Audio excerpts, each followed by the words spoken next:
Well, would you look at what we got here? 1982 Camaro. It's got a problem with the power windows. Neither power window works, and the customer has been attempting to fix it, and I see they've got the switches out.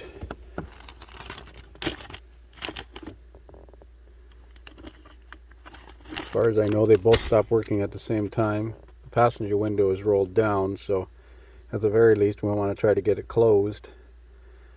So let's get a schematic for this thing so we can see. Hope I can fish this connector up through this hole in the console. So I had to go to an old information system to get a schematic for this. So power comes on a pink wire, circuit 76, from the Windows circuit breaker to both switches, and circuit 150, black wire, is ground, and the switch sends power on one side and ground on the other side, reverses polarity. So it's a pretty simple system, probably the simplest power window circuit there is, because there's no master switch. The switches are on the console, so anybody can operate them. So let's get a test light out and see if we can get in there and test this circuit. So the pink wire is power, the black wire is ground. Got a test light connected across it, and it lights the test light. So that bulb draws about 1 amp, so that's a pretty good test of the circuit. Key has to be on. So next, let's check continuity through the two motors. So I'm assuming that this is the left side because it was closest to the left opening, but this wire was tucked way down underneath the console here. I had to take the console lid out. Going across the left side, or what I believe to be the left side, I got more than 40 ohms resistance. The motor shouldn't be that high. So that motor is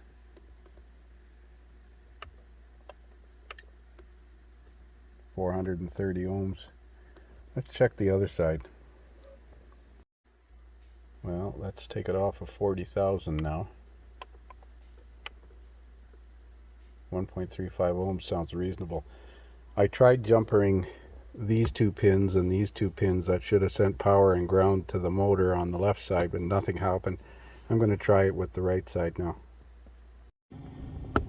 So if I put power on one side, ground on the other side, that's the left side. So that one works, albeit slow.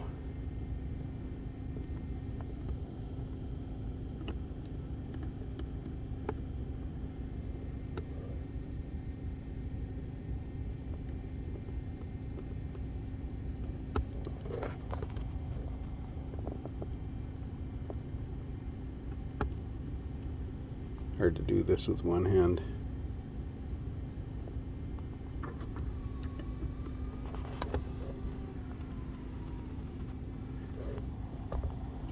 So this cream colored wire goes to the left switch, and this is the right side, and it's open. So we're gonna check the wires between the right door and the pillar, and maybe take the door panel off the right side. So there's the passenger door panel off and the motor unplugged. Switch jumpered.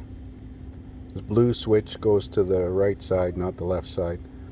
So I got the power sent to the purple wire, and the grounding the brown wire, and it lights the test light over there, so the motor is spooched. I'm going to see if I can manually turn the drive gear on the motor here to roll the window up. This outer belt molding here is so brittle. I had a hell of a time getting the door panel off because you have to flex that to lift the top edge of the door off. So it needs a motor or a window regulator assembly. I think this motor is serviced separately. This is riveted on. And it needs two switches. As the good switch, so to speak, has come apart. Doesn't work either. So we're inside the door panel of this Camaro here today. I've got the window regulator out, window blocked up, the guide brace on the back of the window track assembly moved out of the way because I had to get the window regulator out through this opening here. Now the window regulators on these old cars were riveted in, So you can see they're like pop rivets. You have to knock the steel pin in and then drill them with a 1/4-inch drill bit until the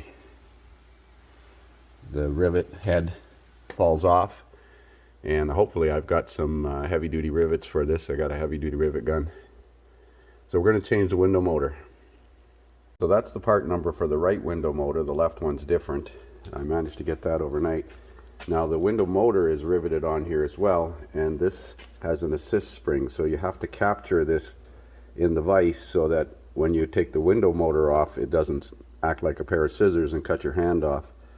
I might put a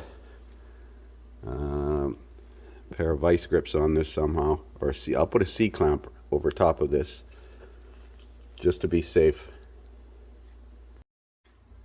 So I put a C-clamp through the crank arm there. Hopefully that'll hold it. Plus I also have it clamped in the vise so that it should be contained. And I've used a grinder to grind the head of the rivet off on the bottom. Now I'm going to grind the head off on the top. So there's the window motor off, and as I said, this clamp is caging this spring here because this spring would be trying to make the window regulator turn clockwise.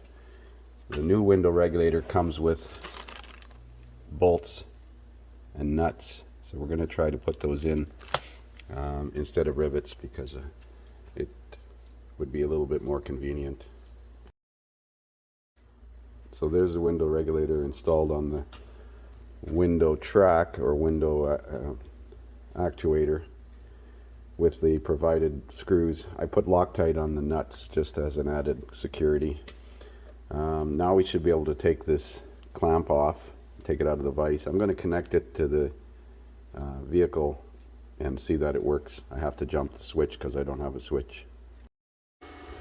Well, I have to admit that was fun. I struggled with this thing for an hour, and then finally I just had no choice but to call a friend down the road to come and hold the window in a position so that I could slide the window regulator guides on. There's a guide in here, and this adjustment is critical. Now when I took it out and put it back together, I put it back where the bolt holes were, and the washers had made marks on there, but it didn't work. The window was binding, it wouldn't go all the way up, and I ended up having to adjust it. This adjustment is critical. If you raise this one, it tilts the window that way. If you lower it, it tilts it back down, and it actually, when it was down, it pulled out of the front track. I lubricated the tracks with silicone spray, dry greaseless spray, and in hindsight, these nuts and bolts that they gave you from in the kit to mount this regulator, it is impossible to get these two forward bolts. They're behind the gear. You can't get in there. These two you can reach from back, reaching up from the back of the door. So I did put bolts in here. My pop riveter is broken, so I have to get a couple of actual 1/4-inch pop rivets by about 3/8 of an inch long. If I had been proactive and put the bolts in with the nuts and then tack welded the nuts in place on the regulator with the MIG welder, that would have been adequate, but I didn't think of that until I got it in there, and I'm not taking it back out. You know, these bolts are pretty short. If you look at this, you only got 1/2 an inch of space between there and the actual gear. So, and you can't get in there from the bottom, you can't get in there from the top on either of these two. So let's see if it works now. So these switches the connectors are mixed up, and this one's supposed to be over on this side and vice versa. But regardless, this is going to the right window. So if I put power on one wire and ground the other wire, in other words jump it, the window rolls down, as you can see. Now if I reverse the polarity by jumping these two together,